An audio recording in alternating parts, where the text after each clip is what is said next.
Bonjour Voilà, à toutes et à tous. voilà. Bonjour Frédéric. Alors peut-être pour te présenter rapidement, le temps qu'on lance les présentations. Oui, alors je travaille pour Enedis. Je dirais quelques mots, mais très rapidement pour voilà, rappeler un peu les grandes missions et du distributeur français majoritaire, hein, puisqu'on est présent sur 95% du territoire. Et donc, au sein d'Enedis, je suis responsable sur le périmètre d'Île-de-France, à la fois de grands projets franciliens actuels ou à venir, à la fois également des liens avec l'ensemble des parties prenantes, à commencer par la région et ses différentes structures, la métropole, les collectivités locales, et bien sûr, les grands donneurs d'ordre franciliens, pour les accompagner dans leurs projets, pour porter tous les sujets sur lesquels, de transition énergétique ou de transition écologique, sur lesquels on considère qu'Enedis a une plus-value et un certain savoir-faire pour aider ces parties prenantes pour réaliser leurs projets. Ah ben c'est ce qu'on va voir. Alors je crois qu'il y a un petit quiz aussi qui est prévu, mais plutôt en diapo 3, hein, c'est ça, hein. Euh, Juste une fois que la présentation d'Enedis sera passée, donc au bout ouais. d'une minute, je te demanderai de le lancer. Allez, Juste, cher public, on va tester vos connaissances. On va voir à quel niveau vous en êtes. Donc, voilà, dans le cadre du sujet d'aujourd'hui, je vais essayer de vous expliquer quelle peut être la contribution d'Enedis donc, à cette rénovation énergétique dans le parc tertiaire.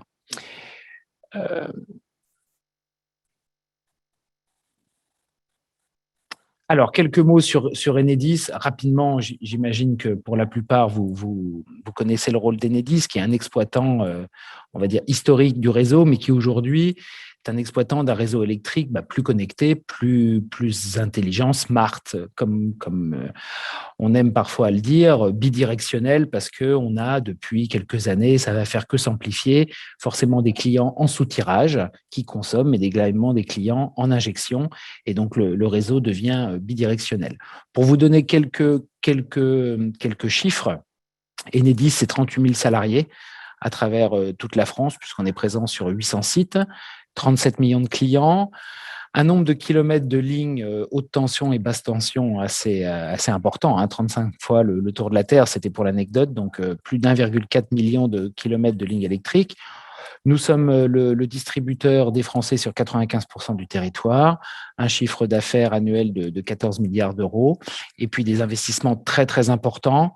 En 2020, nous avons investi 4 milliards d'euros sur l'ensemble du réseau, dont 1 milliard pour la résilience et la modernisation du réseau.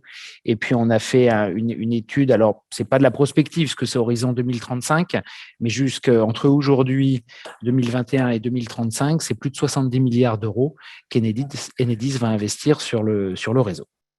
Donc voilà, en quelques chiffres, quelques données, la présentation d'Enedis. Xavier, si tu veux, donc avant de rentrer un peu dans le vif du sujet, une petite question quiz. Allez, le petit quiz pour vous. Voilà, vous avez la question qui s'affiche. Quelle est l'obligation de réduction? Alors, je pense que tout le monde va savoir, hein. Quelle est l'obligation de réduction des consommations à l'horizon 2050? Alors, il y a un petit piège, hein, quand même. Faites attention. Je vous dis un piège pour que vous vous trompiez. Je vous vois vous voter. Allez, 10, 9, 8, 7, 6, 5, 4. Vous êtes nombreux à voter. 3, 2, 1, 0. Voilà, donc il y avait les réponses qui étaient 40% ou 60% ou 80%, et il y avait trois réponses. Et donc à 84%, c'est 60%. Il ne faut pas que je vous embrouille avec les pourcentages, mais c'est 60%. Là, je vous partage les résultats. Vous avez voté 60% à 84%. Vous êtes. Voilà. Est-ce qu'on est, Frédéric, juste ou pas? Oui, 84% des répondants ont juste. Bravo. Voilà, Donc on peut continuer. justement, Ouais. quelques mots, alors très, très rapides, parce que le sujet a été déjà abordé là pendant la table ronde. Donc, le décret tertiaire, c'est quoi? Ça précise donc comment va s'appliquer un article de la loi évolution du logement, aménagement et numérique, la loi Elan. Et cet article-là impose une réduction de la consommation énergétique du parc tertiaire français. Et les objectifs, donc je les ai rappelés. Donc, effectivement, moins 60% en 2050 par rapport à une année de référence qui ne peut pas être antérieure à 2010, et puis 50% en 2040, et puis 40% en 2030. Donc effectivement, une trajectoire très ambitieuse de réduction des consommations énergétiques des bâtiments. Alors, là aussi, c'était l'objet du premier quiz pendant la table ronde. Qui est concerné par ce décret tertiaire?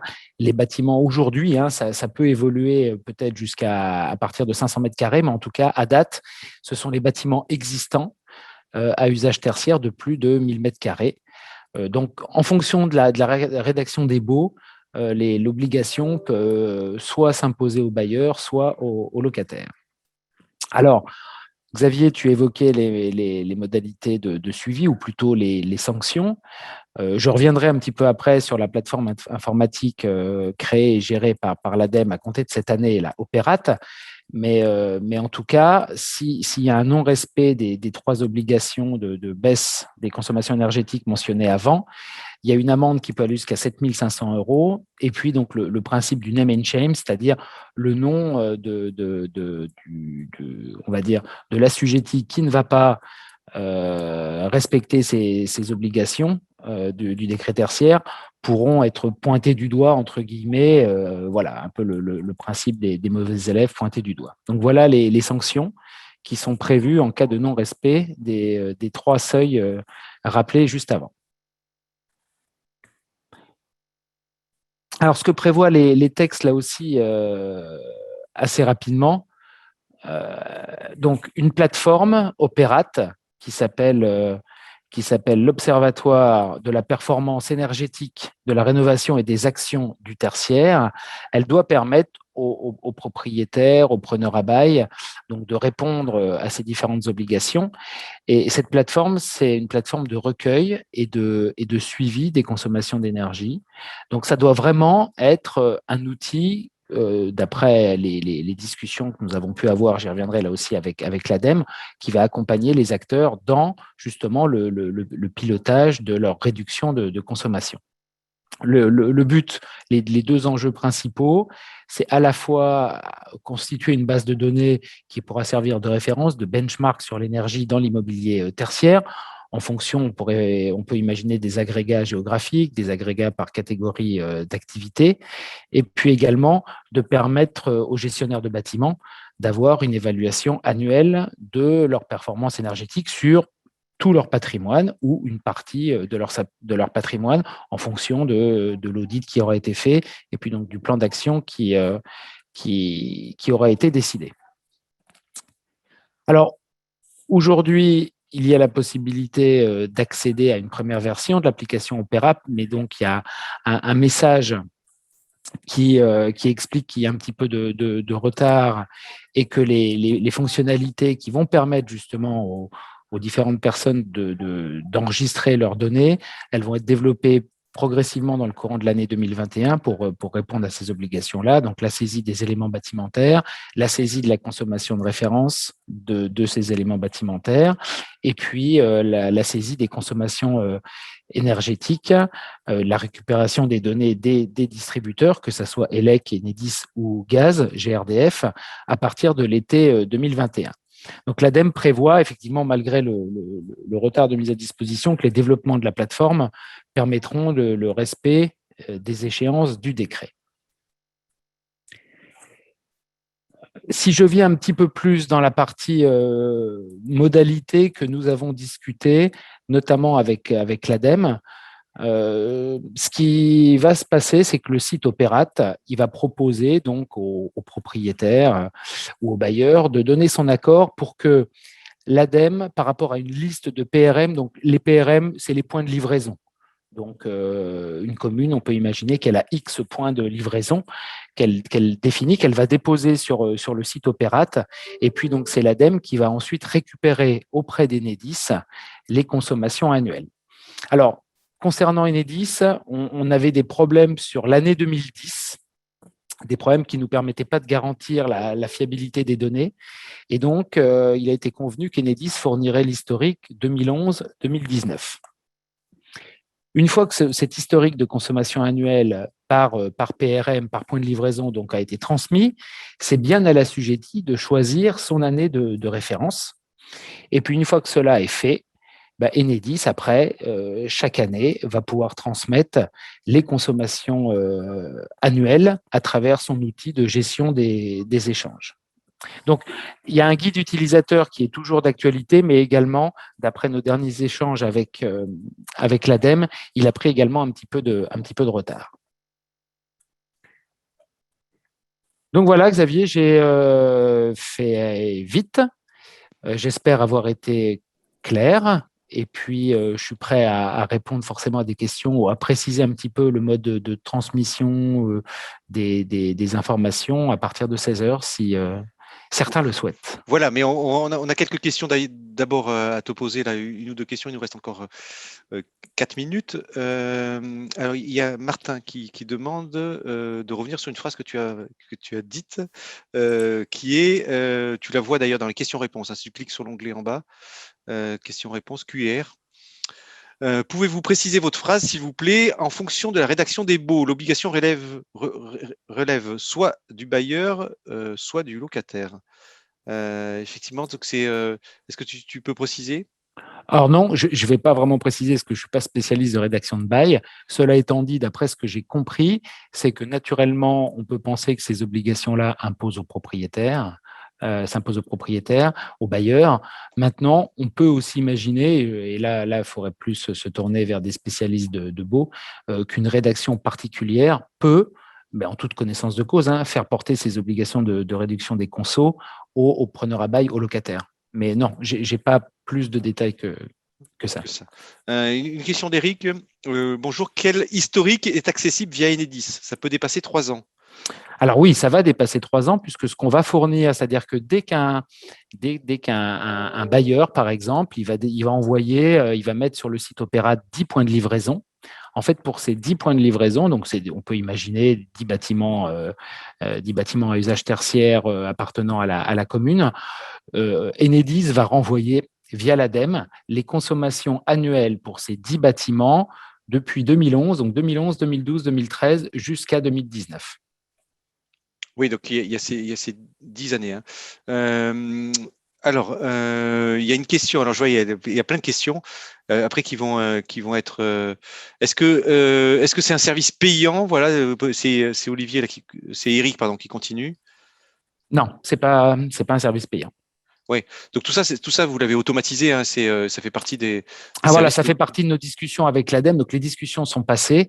Il y a eu cet accord de fourni. Après, il faut le rendre possible au niveau des SI entre la plateforme Opérate, mais a priori, il n'y a pas de problème technique particulier. Ouais. La question, c'est la transmission d'historique des consos aux collectivités est-elle systématique? Oui, alors peut-être ce que je vois, c'est Katia qui pose cette question-là. Ce qui est sous-tendu derrière cette question, c'est la collectivité qui va avoir ses consos pour établir son année de référence. Hein. Comment est-ce qu'elle fait finalement concrètement? Est-ce qu'elle vient vers vous? Alors non, elle doit, vraiment, c'est une démarche par rapport au site Opérate. C'est sur le site Opérate, à partir de l'été, alors c'est les dernières infos que j'ai pu avoir à travers nos échanges avec l'ADEME, a priori à partir de l'été 2021, un assujetti pourra aller sur le site et pourra donner donc ces 2, 3, 10, 15 points de livraison en demandant donc l'historique des consommations. C'est ça, donc ça se passera tout sur la plateforme Opérate, vous ferez remonter les informations et vous les retrouverez directement sur la plateforme. Voilà. Chaque collectivité sur la plateforme. Pouvez-vous expliquer la notion de valeur absolue pour les bâtiments qui ont déjà été rénovés? Ça, c'est une question, alors c'est peut-être un peu technique. Est-ce qu'on le garde pour le bureau d'études après, cette question-là? Oui, je ne suis pas sûr de la comprendre. Ouais. Alors, une question de Joël. Nous avons une école, un centre de loisirs, plusieurs bâtiments à usage différent avec un seul capteur. Comment faire? Un seul compteur, j'imagine. Compteur, ouais. Oui, alors, là, tu as peut-être une réponse.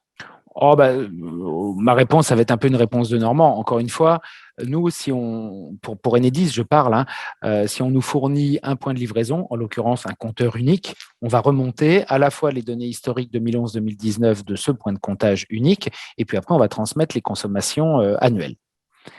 Par contre, si on nous transmet 2 points de livraison, La difficulté, c'est que si peut-être il y a la volonté du propriétaire de se dire je veux segmenter mes usages et je veux avoir 2 compteurs ou 3 compteurs au lieu d'un seul aujourd'hui, forcément les données historiques que l'on a entre 2011 et 2019, elles ne peuvent pas être rebelotées, donc elles couvriront le nombre de compteurs existants. Donc c'est vrai que ça sera plus compliqué, ça serait plus, entre guillemets, rigoureux de pouvoir avoir des compteurs pour différents usages. En même temps, on ne pourra pas retranscrire l'historique d'un point de comptage sur un historique qui serait éclaté aujourd'hui en 3 points de comptage, par exemple.